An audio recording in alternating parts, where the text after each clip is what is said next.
ನರಸಿಂಹಪ್ಪನವರೇ ಹಾ ಹೇಳಿ ಹೇಗಿದ್ದೀರಾ? ಗೌಡ್ರೆ ಹೇಳಿ. ಹೇಗಿದ್ದೀರಾ? ಚೆನ್ನಾಗಿದ್ದೀವಿ, ಆರಾಮಿದ್ದೀರಿ ಈಗ? ಓಕೆ. ಮುಂಚೆ ಹಾ ನಿಮಗೆ ಶುಗರ್ ಇತ್ತು, ಹೌದು. ಈಗ ಹೇಗಿದೆ? ನನಗೆ ಮುಂಚೆ ಸುಮಾರು ಒಂದು 2 ತಿಂಗಳು ಬ್ಯಾಕಲ್ಲಿ ಹ್ಮ್ 440 ಶುಗರ್ ಇತ್ತು. 440. ಹೌದು. ಆವಾಗ ನಿಮ್ಗೆ ಏನೇನು ಅನಿಸ್ತಾ ಇತ್ತು? ನಮಗೆ ಸುಸ್ತು, ಆಯಾಸ, ಹ್ಮ್ ತಲೆ ಸುತ್ತು ಬರೋದು, ಹ್ಮ್ ಸ್ವಲ್ಪ ದೂರ ನಡೆಯೋದಕ್ಕೆ ಆಗ್ತಾ ಇರಲಿಲ್ಲ, ಹ, ಮೊಣಕಾಲುಗಳೆಲ್ಲ ನೋವುಗಳು, ಹ, ಮತ್ತೆ ಈ ಪಾದಗಳ ಕೆಳಗಡೆ ಎಲ್ಲ ಒಂಥರ ತುರಿಕೆ ಹ, ಎಲ್ಲ ಆಗ್ತಾ ಇತ್ತು. ಹ, ಆಮೇಲೆ ನಮ್ಮ ಕೇವಾ ಕಂಪನಿ ಪರಿಚಯ ಆಗಿ ಹ್ಮ್ ಶುಗರ್ ಕಂಟ್ರೋಲ್ ಅನ್ನೋದು ಒಂದು ಸಿರಪ್ ಕೊಟ್ಟರು. ಜ್ಯೂಸ್ ಸಿರಪ್ಪ ಜ್ಯೂಸ್ ಸರ್? Juice okay. ಇಷ್ಟು ಉದ್ದ ಇರುತ್ತೆ, ಹ, ಆ ಜ್ಯೂಸ್ ಕೊಟ್ಟರು. ಹ.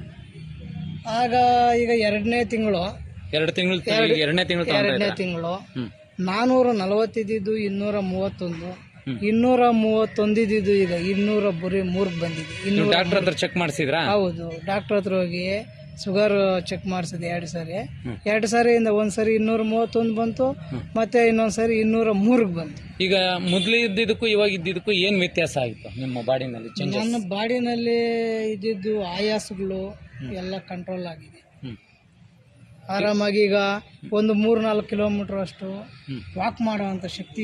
ಸೂಪರ್. ಸುಸ್ತಿಲ್ಲ? ಸುಸ್ತಿಲ್ಲ, ಹ, ಸುಸ್ತಿಲ್ಲ, ಹ್ಮ್. ಮತ್ತೆ ತಲೆ ಸುತ್ತಿಲ್ಲ, ಹ. ಏನಿಲ್ಲ, ಆರಾಮಾಗಿ ಇದೆ ಈಗ. ಈಗ ನೀವು ಮೊನ್ನೆ ಡಾಕ್ಟರ್ ಚೆಕ್ ಮಾಡಿಸಿದ್ಮೇಲೆ ಹ್ಮ್ ಡಾಕ್ಟ್ರು ನಿಮ್ಗೆ ಏನಾದ್ರು ಟ್ಯಾಬ್ಲೆಟ್ಸ್ ಏನಾದ್ರು ರೆಕಮೆಂಡ್ ಮಾಡಿದ್ರಾ? ಟ್ಯಾಬ್ಲೆಟ್ ತಗೊಳ್ರಿ ಅಂದ್ಬಿಟ್ಟು ಎಲ್ಲ ಬರೆದ್ರು. ಹ್ಮ್ ಸೊ ನಾನು ನಮ್ಮ ಸಿರಪ್ ಯೂಸ್ ಮಾಡ್ತಾ ಇದ್ದೀನಲ್ಲ, ಹ್ಮ್ ಅದಕ್ಕೋಸ್ಕರ ನಾನು ಟ್ಯಾಬ್ಲೆಟ್ ಬೇಡ, ಹ್ಮ್ ನಮ್ಮ ಶುಗರ್ ಕಂಟ್ರೋಲರ್ಸ್ ಜ್ಯೂಸಿಂದನೇ ನಮಗೆ ವಾಸಿ ಆಗುತ್ತೆ ಅನ್ನೋದು ಕಾನ್ಫಿಡೆನ್ಸ್ ಬಂದಿದೆ. ಓಕೆ, ಒಳ್ಳೇದಾಗ್ಲಿ. ಈಗ ನೋಡಿ, ನೀವು ಶುಗರ್ ಲೆವೆಲ್ ಜಾಸ್ತಿ ಇತ್ತು, ಕಮ್ಮಿ ಮಾಡ್ಕೊಂಡಿದ್ರಿ. ಸೊ ಇದನ್ನ ಕಂಪ್ಲೀಟ್ ಆಗಿ ನೀವು ಯೂಸ್ ಮಾಡಿ ಇನ್ನೊಂದು ತಿಂಗಳು ಆದ್ಮೇಲೆ ನಿಮ್ಮ ಅನುಭವನ ಮತ್ತೆ ಒಂದ್ಸರಿ ಹಂಚ್ಕೊಳ್ಬೇಕು. ಹೌದು, ಖಂಡಿತವಾಗ್ಲೂ ಹಂಚ್ಕೊತೀವಿ. Right. Thank you. Thank you very much.